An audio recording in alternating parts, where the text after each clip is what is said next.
শুধু রাজার ছেলে রাজা নয়, বংশ পরম্পরায় নেতা নয়। 54 বছরে বাংলাদেশ বারবার সুযোগ পেয়েছে। যারা শাসন ক্ষমতায় এসেছেন তারা নিজেরা ক্ষমতাবান হয়েছেন, কিন্তু জনগণের ক্ষমতা তারা বৃদ্ধি করেন নাই। তারা জনগণের পকেট কেটে নিজেদের কপাল কিসমত বড় করেছেন। জনগণের টাকা চুরি করেছেন, ডাকাতি করেছেন, লুণ্ঠন করেছেন, ব্যাংক ধ্বংস করেছেন, বিমা ধ্বংস করেছেন, শেয়ার মার্কেট লুট করেছেন, মেগা প্রকল্পের নামে মেগা দুর্নীতি করেছেন। এই লুণ্ঠন করা টাকাগুলো দেশে রাখার সৎসাহস ছিল না বলে বিদেশে পাচার করে দিয়েছে, যার পরিমাণ হচ্ছে 28 লক্ষ কোটি টাকা। এই টাকা কার?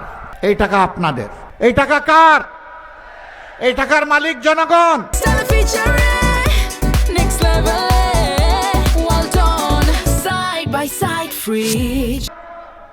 জনগণের ট্যাক্সের টাকা, ঋণের টাকা, অনুদানের টাকা চুরি করে এরা বিদেশে লুণ্ঠন করে পাঠিয়ে দিয়েছে। বাংলাদেশের প্রিয় জনগণ কোন জায়গায় বেশি দুঃখে কষ্টে আছে, সেই জায়গার সমাধানটা হবে আগে ইনশাআল্লাহ। আমাদের সামনে নির্বাচন, দরজায় এখন কড়া নাড়া শুরু করেছে টকটক করে। আগামী 12 তারিখ ইনশাআল্লাহ সকাল থেকে বিকেল পর্যন্ত ভোট গ্রহণ প্রক্রিয়া চলবে।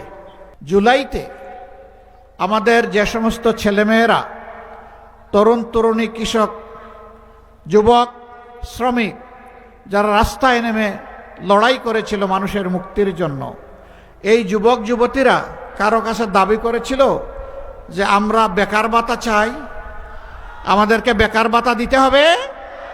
কেউ দাবি করে নাই। যুব সমাজ প্রস্তুত? প্রস্তুত? বেকার ভাতা না কাজ? বেকার ভাতা না কাজ? মাশাআল্লাহ, এখানে তো যুবকের বাইরে কাউকেই দেখছি না। তো সবাই যখন যুবক, ইনশাআল্লাহ সবার সাথে আমিও যুবক। আপনারা জানেন জুলাই মাসের 15 তারিখ ঢাকা বিশ্ববিদ্যালয় ক্যাম্পাসে আমাদের কলিজার টুকরা ছাত্রীদের, মেয়েদের গায়ে যখন গুন্ডা বাহিনী, সন্ত্রাসীরা হাত দিয়েছিল, সারা বাংলাদেশ একসাথে জ্বলে উঠেছিল। আবু সাইদ, তোমাকে সেলিউট। তুমি এই জাতিকে জীবন দিয়ে গেছো তোমার জীবনের বিনিময়ে। আপনি যদি আপনার মাকে, বোনকে, স্ত্রীকে, মেয়েকে যদি সম্মান করে থাকেন, তাহলে বাংলাদেশের 9 কোটি মাকেও আপনার সম্মান করতে হবে। আল্লাহর কাছে দোয়া করি, শুধু রাজার ছেলে রাজা নয়, বংশ পরম্পরায় নেতা নয়, বরঞ্চ আজকে যিনি কঠোর পরিশ্রম করে রিক্সা চালান, নুন আনতে যার পাট্টা পুরায়, তারও যদি মেধাবী ছেলে থাকে, সেই মেধাকে বিকশিত করে আল্লাহর কাছে দোয়া করি ওই ঘর থেকে আগামীর প্রধানমন্ত্রী যেন বের হয়ে আসে। প্রিয় দেশবাসী, 2টা ভোট। প্রথমটা গণভোট, তাই না? গণভোটে কি বলবেন আপনারা? হা মানে আজাদি, না মানে গুলামি। আজাদি না গুলামি? আজাদি না গুলামি? এই বাংলাদেশেই যারা মাইনরিটির অধিকার নিয়ে বেশি হাল্লা চিল্লা করতেন, সাবেক ফ্যাসিস্ট সরকার আপনাদের পাশে সাঁওতাল পল্লীতে কি করেছে আপনারা দেখেন নাই? তারা কি আমাদের ভাই না, বোন না? তারা কি এই দেশের নাগরিক না?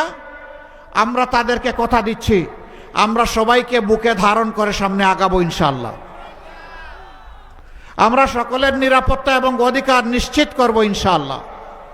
মাদের জন্য ঘরে, চলাচলে, কর্মস্থলে, সমস্ত জায়গায় মর্যাদা আর তাদের জন্য নিরাপত্তা, এই 2টা জিনিস ইনশাআল্লাহ নিশ্চিত করা হবে। কোনো জালিম সাহস করবে না নারী জাতির কারো দিকে চোখ তুলে তাকানোর। সেই পরিবেশ বাংলাদেশে ইনশাআল্লাহ তৈরি করা হবে। এই অবস্থা দেখে অনেকে বেসামাল। ভাই, মাঘ মাসে মাথা গরম করে লাভ নেই, চৈত্র মাস সামনে। এখনই যদি মাথা গরম করেন, চৈত্র মাসে কি করবেন? পুরো আউট হয়ে যাবে। এই যে জোয়ার শুরু হয়েছে, দোয়া করেন এই জোয়ার তিস্তা পাড় থেকে শুরু করে, দক্ষিণে সমুদ্র পাড় থেকে শুরু করে, পশ্চিমে সুন্দরবন থেকে শুরু করে, পূর্বে জাফলং থেকে শুরু করে, এই মুক্তির জোয়ার যেন গণভবন, বঙ্গভবন, সংসদ ভবন সব জায়গায় পৌঁছে যায়। আল্লাহ যেন কবুল করেন।